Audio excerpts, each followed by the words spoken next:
አባታችን አቡነ አረጋዊ ያደረገ ተአምር ይላል። የኢትዮጵያ ንጉሥ ገብረ መስቀል ከተራራው ሲወርድ ቤተክርስቲያን ማነጽን ከፈጸመ በኋላ ፈጽሞ ካከበረው አባት ከአቡነ አረጋዊ ተባረከ። የከበረው አባት እንደነገረው የተራራው መውጫ አፈረሰና በዘንዶው ልክ ገመድ አደረገ። ስለ ሰው ብዛት ሌላ ገመድ እስከተጨመረበት ጊዜ ድረስ መነኮሳቱ የሚወጡበትና የሚወርዱበት ሆኑ። ልብን የሚያስደስት በብፁዕ አቡነ አረጋዊ በቃሉ ጣዕም ወደ ደብረ ዳሞ ዓለም ሁሉ ሰጥቷልና ያረጀውን ገመድ እንደ ኤጲስቆጶሱ የቂስዮስ ልብስ በታላቅ ክብር በማኅበሩ ቤት ውስጥ መነኮሳቱ ያኖሩት ነበር። በእባቡ መነከስ የታመሙ የእስራኤል ልጆችን ድኅነት የሆናቸው ዘንድ በበረሃ የነቢያት አለቃ ሙሴ እንደሰቀለው የብረት እባብ የሚያስደንቅ ተአምርን የሚያደርግ ሆነዋልና የታመሙትን የሚያድንና ድንቅ ሥራውን የሚያደርግ የከበረ አባት አቡነ አረጋዊም የሕሙማን ድኅነት ይሆን ዘንድ ገመዱን በገዳሙ በር ሰቀለው።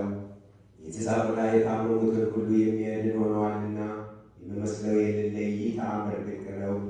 ስለዚህ የከበረ አባት የአቡነ አረጋዊ ገመዱ ነገር የሥጋና የነፍስ መድኃኒት እንደሆነ ተሰማ። የከበረ የአቡነ አረጋዊ የተአምሩን ዜና ከሩቅ አገር አንዲት መካን ሴት በሰማች ጊዜ ደብረ ዳሞ ገመድ ቆርጠው ለእሷ ያመጡላት ዘንድ ወደ ደብረ ዳሞ ገዳም ሰዎችን ላከች። ባመጡላት ጊዜም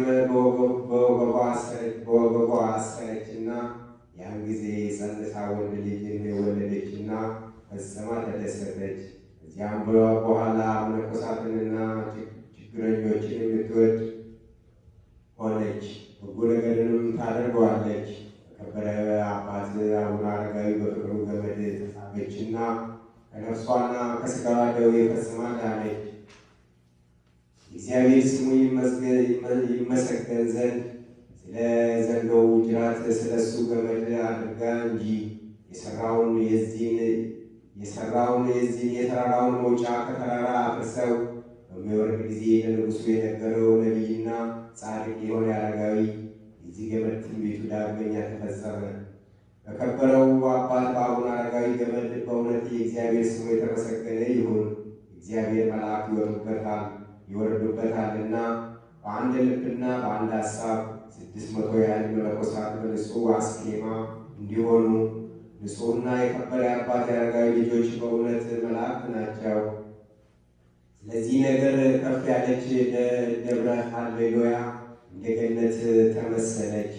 ይቺ ታሪካዊ ገመድ ወይም ሐብል ዘወትር እግዚአብሔርን እያመሰገኑ በውስጧ ለሚኖሩ ሥጋውያን መላእክት መሰላል ሆነቻቸው።